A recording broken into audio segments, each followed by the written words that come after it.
ನಮಸ್ಕಾರ, ಇದು TV9 digital special. ನಾನು ಪ್ರತಿಮಾ ಭಟ್.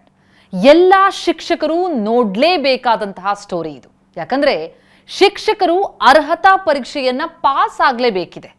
ಟಿಇಟಿ ಕಡ್ಡಾಯ ಅಂತ ಸುಪ್ರೀಂ ಕೋರ್ಟೇ ಹೇಳಿದೆ. ಅಷ್ಟೇ ಅಲ್ಲ, ಒಂದು ಸಮಾಧಾನ ಅಂತಂದ್ರೆ ಆ ಡೆಡ್ಲೈನ್ ಅನ್ನ 2028ರವರೆಗೆ ವಿಸ್ತರಣೆ ಮಾಡಿದೆ. ಹಾಗಿದ್ರೆ ಏನಿದು ಟಿಇಟಿ? ಯಾರಿಗೆ ವಿನಾಯಿತಿ? ಏನೆಲ್ಲ ಹೇಳುತ್ತೆ ಸುಪ್ರೀಂ ಆದೇಶ? ಡೀಟೇಲ್ಸ್ ಕೊಡ್ತಾ ಹೋಗ್ತೀನಿ ಕೇಳಿ. ದೇಶದ ಎಲ್ಲಾ ಪ್ರಾಥಮಿಕ ಶಾಲಾ ಶಿಕ್ಷಕರ ಅರ್ಹತಾ ಪರೀಕ್ಷೆ ಏನಿದೆ ಟಿಇಟಿ, ಅದನ್ನ ಉತ್ತೀರ್ಣರಾಗಲೇಬೇಕು ಅಂತ ಪಟ್ಟು ಹಿಡಿದಂತಹ ಸುಪ್ರೀಂ ಕೋರ್ಟ್ ಈಗ ಒಂದು ಸಮಾಧಾನ ಅಂತಂದ್ರೆ ತನ್ನ ಗಡುವನ್ನ ವಿಸ್ತರಣೆ ಮಾಡಿ ಆದೇಶ ಹೊರಡಿಸಿದೆ. ಅಂದ್ರೆ ಈ ಹಿಂದೆ ಪರೀಕ್ಷೆ ಪಾಸ್ ಮಾಡೋದಕ್ಕೆ 2027ರ ಆಗಸ್ಟ್ 31ರವರೆಗೆ ಕೊಟ್ಟಿತ್ತಲ್ಲ ಅವಕಾಶವನ್ನ, ಅದನ್ನ ಇನ್ನಷ್ಟು ವಿಸ್ತರಣೆ ಮಾಡಿ 1 ವರ್ಷ ಮುಂದುವರಿಸಿ ಈಗ 2028ರ ಆಗಸ್ಟ್ 31ರವರೆಗೆ ಡೆಡ್ಲೈನ್ ವಿಸ್ತರಣೆ ಮಾಡಿದೆ. ಸುಪ್ರೀಂ ಕೋರ್ಟ್ನ ಈ ನಿರ್ಧಾರ ಸದ್ಯಕ್ಕಂತೂ ಶಿಕ್ಷಕರಿಗೆ ಉಸಿರಾಡೋದಕ್ಕೆ ತಾತ್ಕಾಲಿಕ ಅವಕಾಶವನ್ನ ಕೊಟ್ಟಿದೆ. ಆದರೆ ಪ್ರತಿಯೊಬ್ಬರೂ ಕೂಡ ಅರ್ಹತಾ ಪರೀಕ್ಷೆಯನ್ನ ಎದುರಿಸೋದು ಕಡ್ಡಾಯ. ಹೀಗಾಗಿ ರಾಜ್ಯದ ಸುಮಾರು 1,20,000 ಶಿಕ್ಷಕರು ಈ ಟಿಇಟಿ ಪಾಸ್ ಮಾಡಲೇಬೇಕಾದಂತಹ ಅನಿವಾರ್ಯತೆ ಈಗ ಎದುರಾಗಿದೆ.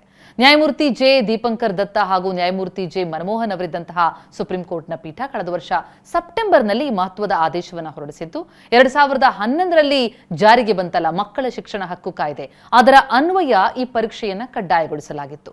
ನಿಗದಿತ ಅವಧಿಯಲ್ಲಿ ಉತ್ತೀರ್ಣರಾಗಲಿಲ್ಲ ಅಂತಾದ್ರೆ ಕಡ್ಡಾಯವಾಗಿ ಅಂತ ಶಿಕ್ಷಕರನ್ನ ನಿವೃತ್ತಿ ಅಂತ ಘೋಷಿಸಬೇಕು ಅಂತಲೂ ನ್ಯಾಯಾಲಯ ಕಠಿಣ ಸೂಚನೆ ಕೊಟ್ಟಿದೆ.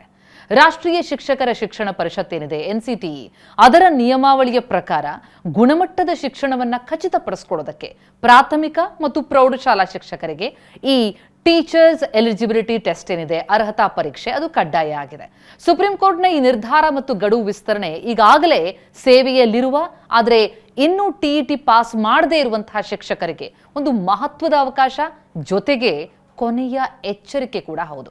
ಹೀಗಾಗಿ ರಾಜ್ಯದಲ್ಲಿ 2011ರ RT ಕಾಯ್ದೆ ಜಾರಿಗೂ ಮೊದಲೇ ಸೇವೆಗೆ ಸೇರಿದಂತಹ ಹಿರಿಯ ಶಿಕ್ಷಕರಿಗೂ ಕೂಡ ಈಗ ತಮ್ಮ ಕೆಲಸ ಉಳಿಸ್ಕೊಳ್ಳೋದಕ್ಕೆ ಈ ಟಿಇಟಿ ಬರೆಯುವಂತಹ ಅನಿವಾರ್ಯತೆ ಸೃಷ್ಟಿಯಾಗಿದೆ.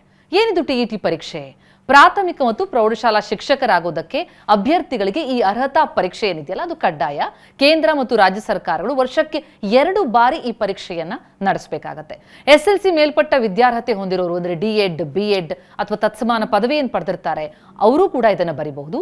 B.Ed ಉತ್ತೀರ್ಣರಾಗಿದ್ರೂ ಕೂಡ ಈ ಟಿಇಟಿ ಇದೆಯಲ್ಲ ಎಲಿಜಿಬಿಲಿಟಿ ಟೆಸ್ಟ್, ಅದು ಕಡ್ಡಾಯ. ಇದು ಬರೀ ಸರ್ಕಾರಿ ಶಾಲೆ ಶಿಕ್ಷಕರಿಗಷ್ಟೇ ಅಲ್ಲ, ಖಾಸಗಿ ಶಾಲೆಗಳಿಗೂ ಅನ್ವಯ ಆಗುತ್ತೆ. ಪ್ರಾಥಮಿಕ ಶಾಲಾ ಶಿಕ್ಷಕರಿಗೆ ಟಿಇಟಿ ಕಡ್ಡಾಯ ಎಂಬ ನಿಯಮವನ್ನ ಖಾಸಗಿ ಶಿಕ್ಷಣ ಸಂಸ್ಥೆಗಳಿಗೂ ಕೂಡ ಅನ್ವಯ ಮಾಡಲಾಗಿದೆ. ಬಹುತೇಕ ಖಾಸಗಿ ಶಾಲೆಯಲ್ಲಿ ಹೇಗಿರುತ್ತೆ ಹೇಳಿ, ಸ್ನಾತಕೋತ್ತರ ಪದವೀಧರರನ್ನ ಶಿಕ್ಷಕರನ್ನಾಗಿ ನೇಮಿಸಿಕೊಳ್ಳಲಾಗ್ತಾ ಇದೆ.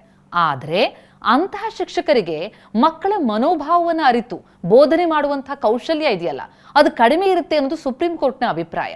ಹಾಗಾಗಿ ಮಕ್ಕಳ ದೈಹಿಕ ಮತ್ತು ಮಾನಸಿಕ ಬೆಳವಣಿಗೆ ಪರಿಜ್ಞಾನ ಮೂಡಿಸೋದಕ್ಕೆ ಈ ಎಲಿಜಿಬಿಲಿಟಿ ಟೆಸ್ಟ್ ಅತ್ಯಗತ್ಯ ಅಂತ ಕೋರ್ಟ್ ಹೇಳ್ತಾ ಇದೆ.